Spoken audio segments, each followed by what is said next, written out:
Hello, dear listener. My name is Rose, and I am the writer, director, etc. of this podcast audio drama thing. I would like to welcome you to our 5th season of the Wessex dramas. Oh my. 5th.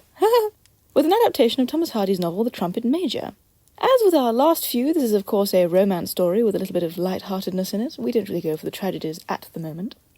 So, we now in the story watch Anne, who has to choose from his 3 suitors of varying levels of suitableness, all while King George and his entire court comes down to the small town of Weymouth to survey the possible invasion of Napoleon. I also feel I should mention this is the only one of Thomas Hardy's novels that is, I believe, set in the Regency era. I could be wrong, but I'm pretty sure. So anyway, pop on your mob cap, loosen your stays, and vaguely curse at the French, and let's sit down and watch the unfortunate attempts of young romance.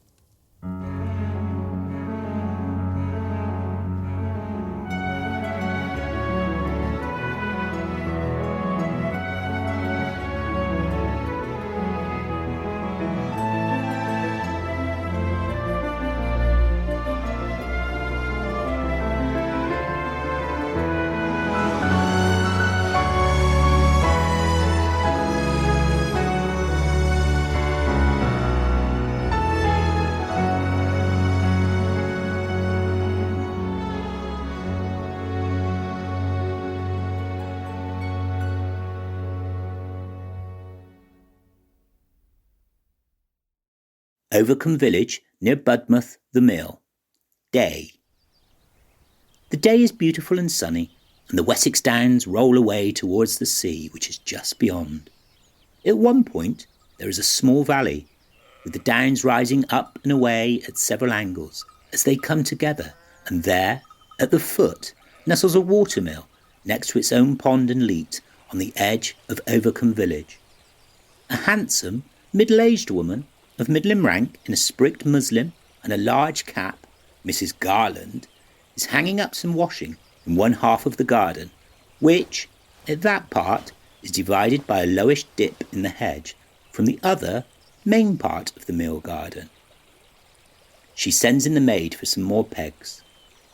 The miller, a large fat man, comes out into his own half of the garden, wiping his hands on his apron. He is very pleased to see his tenant, for whom he obviously carries a flame.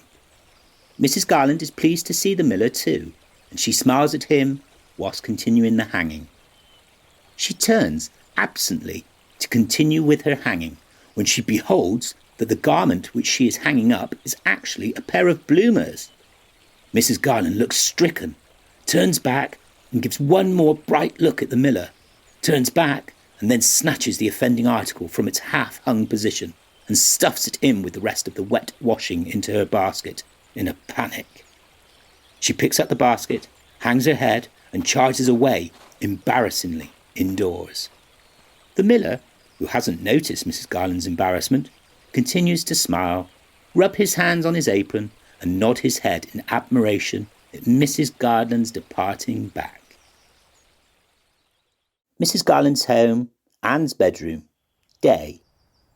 Mrs. Garland's daughter, Anne, a pretty, spirited 20-year-old in a spotted muslin and a very small muslin cap tied around with a large pink ribbon, is sitting by the window, looking out over the mill pond, which is backed by a hedge, and then the road down to the village, for which she can see parts from her viewpoint.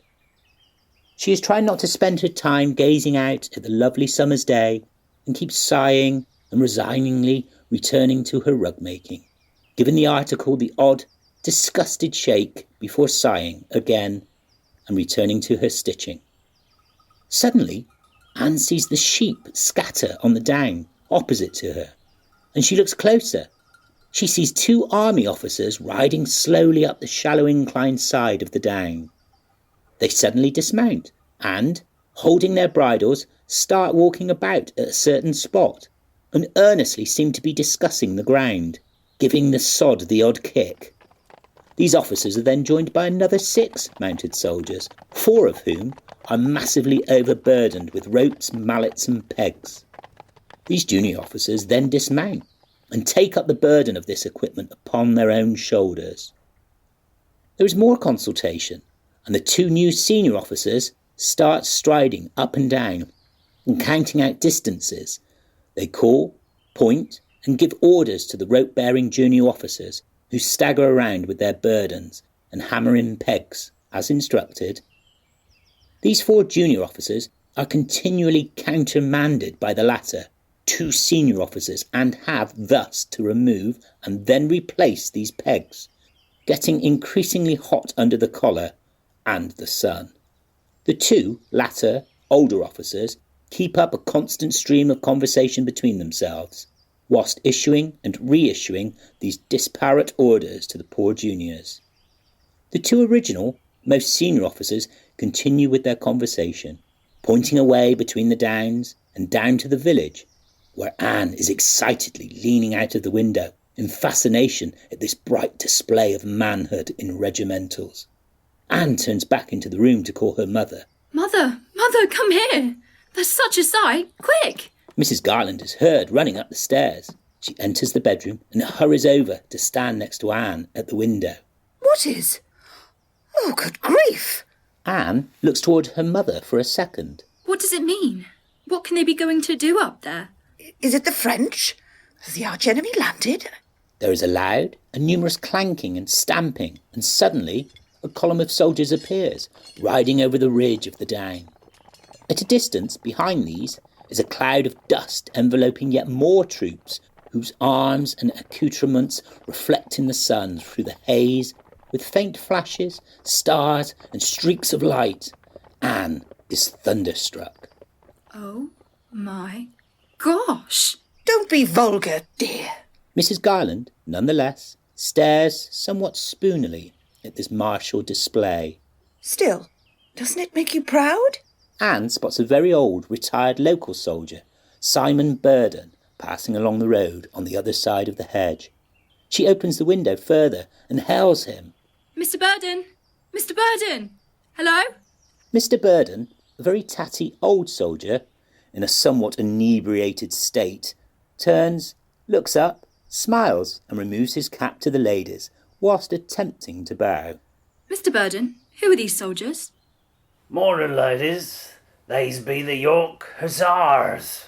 Foreigners, every one of them, but good-hearty comrades, as you'll find in a King George's service.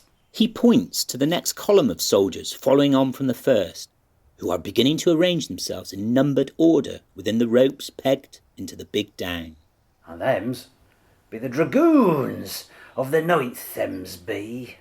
By now, the road in front of the ladies, immediately behind the hedge bounding the mill pool, is chock full of the entire village, who have all come out to watch the proceedings, all agog. Further afield, men in gardens are watching this procession, as are women in orchards, turnip hoers miles away, fishermen in their little boats, birds in their nests, and the sheep on the down itself. Mrs. Garland's home, dining room, day. Anne and her mother are seated at a smallish table, finishing off their lunch dessert. Anne is desultorily pushing her food around the plate and keeps listening to the occasional noise outside. Mother, wouldn't Father have been able to paint the regiment well? And perhaps the Budmouth Town Council would have hung the painting in their chamber. Hanged, dear. Yes, it would take a professional eye like your father's was to capture this plentitude of colour and life. Anne looks around at another hubbub. Mother, could we maybe... Well, I just thought that perhaps we would call on Miller Loveday after lunch to see what he knows of things. Anne smiles. There is a hesitant knock at the door, and the miller puts his head around interrogatively. The widow smiles and addresses him. We're nearly finished, neighbour Loveday. Do come in and tell us the news. The miller, a jolly, red-faced, somewhat corpulent man, comes in and removes his dusty beaver hat, wringing it as he speaks. He stands just within the door. Do come in and sit down, Mr. Loveday. No, for I be a little too dusty and busy and all. But I just stepped in for to ask ye both if he will give me the pleasure of attending a little randy I be getting together to welcome my son John and his friends. Oh, lovely. How old is John now? Oh, he be 32, and is now a trumpet major in the 9th Dragoons, just arriving. How wonderful for you. So how old is your other son Bob now? Oh, he be just 28, but is still away at sea, Mrs. Garland. Oh, it will be nice for you to see John then, now he's arriving. Indeed. And I've just come to ask if Mistress Anne here and your good self will attend our small party. Thank you, Mr. Loveday. We will await news of the dates. The miller turns to go, but then looks back ruefully. I've just got to get my man David up to the mark for preparing for a party, though. He be such a dunder-headed fella. You should get a capable woman in. For the day, perhaps, Mr. Loveday. There is the sudden sound of a trumpet, which is then echoed by 2 consecutive other trumpets further away. The miller listens. Hark! That be the mess call. Them's poor fellows will be able to rest now, as they've come a good few miles today. I'd best be seeing to my own mess too now as well. He turns to go and looks back. Thank ye, ladies. I be looking forward to your company at our small party. He smiles and leaves, and then Anne smiles at her mother. Overcome High Street. Day. Montage. The bright day is busy with the village people going about their work. Small knots of idling gawpers and various soldiers hurrying about their errands. Soldier 1 hurries from the butcher's with a couple of parcels. Another, younger, Soldier 2, hurries past him and addresses the older. If that's the fillet for Colonel Jessup, it's wasted, as old Parky's already got it. Oh, damn and blast it. They hurry off. One young soldier hurries out of the haberdasher's, stuffing a lot of black ribbons into a small paper bag. He accidentally drops some on the floor, and a delighted gaggle of young teenage girls giggle delightedly as they gaze adoringly at his tightly trousered behind as he bends to scrabble after the ribbons on the floor and then hurries embarrassingly away. The girls then collectively all sigh together. 6 soldiers walk out of the small warehouse next to the carpenter's shop, carrying 4 planks per couple of men. 2 officers follow them, driving them on with hasty instructions. They hurry off down the road, watched by 3 pub customers sitting on a bench outside of the pub. I wouldn't be faddling with Cooper's old whiny stuff, and I with them. They all nod agreeingly. Overcome, Upper End, evening. Various rather cheaply but gaudily dressed young women, still with their bonnets on, stand on their acquired doorsteps and watch their camp follower acquaintances hurrying past them. They shout out to, and are answered by these anxious female passer-by. You get anywhere, Molly? Molly, who was anxiously hurrying past and hasn't initially seen her comrade in the lowering light, turns and answers the red-hatted woman. Oh, no, Mitzi. Every lodging seems taken. It's the hats for me, I reckon.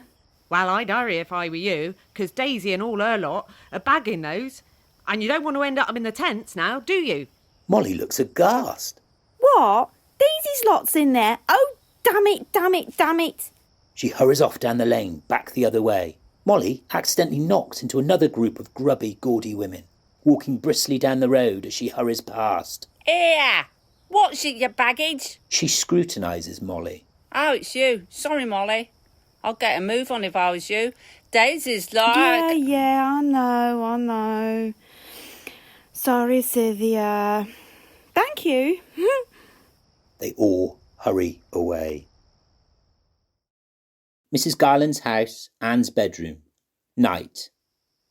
Anne, in her nightgown and shawl, stands at her window in the moonlight and looks at the stars and listens to the sound of 1,000 men and horses beginning to bed down for the night. She sighs happily and then blows out her candle. Overcome encampment. Night. There are just 1 or 2 campfires glowing now, and most of the 2,000 men are turning in the half-light of dusk. Tattoo is sounded by the next encampment. This is then taken up by the next regiment, and then on through the soft velvety night by another, and then another. The twinkling lights gradually go out upon the quiet down. In the following silence is heard a series of calls by the sentries. All's well! Then, all's well! Further away, and then further, and then further. Anne's bedroom. Day. Anne slowly wakes up to hear clanking and several horses' hooves. She smiles, grabs her shawl, leans over and cautiously opens the curtains to spy out. 8 mounted soldiers are descending down a newly built path towards the miller's pool, the half on the other side of the embanked hedge. A young, serious-looking soldier, John Loveday, is cautioning the men as to which are the shallow and which are the deep portions of the large mill pool. The miller hurries out, and Anne can just about hear their greeting. The father and son, however, can only just exchange a few words. John has to supervise the younger soldiers. The miller shouts over to ask John and his trumpeteers if he wants some cherries, and, as several of the soldiers call, "Yes!" the miller snatches up a basket of cherries from under the cherry tree and starts handing over handfuls to the soldiers who ride into the pool on the other side of the hedge. The mounted soldiers splash into the pool near to the miller, and he empties his handfuls of cherries into their out-held caps. There is great merriment and splashing, with soldiers wearing the cherry fruit pears as earrings, and others admiring the wearer's camp airs, etc., until they see another brigade of different soldiers start on down the bridle track, also heading for the pool, and so realise they have to leave. Anne, who has, in her distracted interest, displayed more of herself than she intended, sees the new soldiers on the descending track in their different uniforms. 3 of them spot her, smile, remove their caps and wave them enthusiastically at her, whistling and shouting. Anne quickly lets drop of the curtains and has a private blush with her hand on her chest while standing next to her wardrobe. Suddenly, there is the call of her mother. Anne, you up yet, dearest? Coming, Mother! Anne scrambles into her clothes. Mrs. Garland's house, dining room, day. Anne hurries in, kisses her mother and sits herself at the small table. She helps herself to a slice of bread and butter and then a couple of slices of ham. Mrs. Garland pours and then passes Anne her tea. Have you slept well, dear? Anne smiles and nods while chewing. Do you think we ought to go, Mother, when there will only be men there? La, Anne, isn't Mr. Loveday our nearest neighbour and one who fetches our faggots from the wood and keeps us in vegetables for next to nothing? Well, you go then, Mother, and I'll stay at home. At home? Well, I suppose that you are the daughter of a man who was a professional man, and you are still growing up, I suppose. We'll both stay at home, then. I certainly gave no specific promise, Mr. Loveday. Anne smiles, sugars, and stirs her tea. The widow sighs and looks out of the window. Gracious child, you are so stiff and prim. But I suppose we ought to get on with that mending, though. I believe, Mother, that you are wishing that you had gone. Mrs. Garland's house, Montage, day. Anne and her mother sit mending in the sitting room, and they can hear the miller and his servant, David, moving furniture around, with much scraping, instruction, bumped limbs and general banging. Anne and her mother are sorting out the piles of mending on the kitchen table, where they can hear the sounds of pots and pans, with much instruction being given. They smell the food cooking. Anne and her mother sit mending under the tree in the garden, when they hear the guests arrive and get taken out into the garden to have tea in the miller's large summer house down at the bottom of his garden.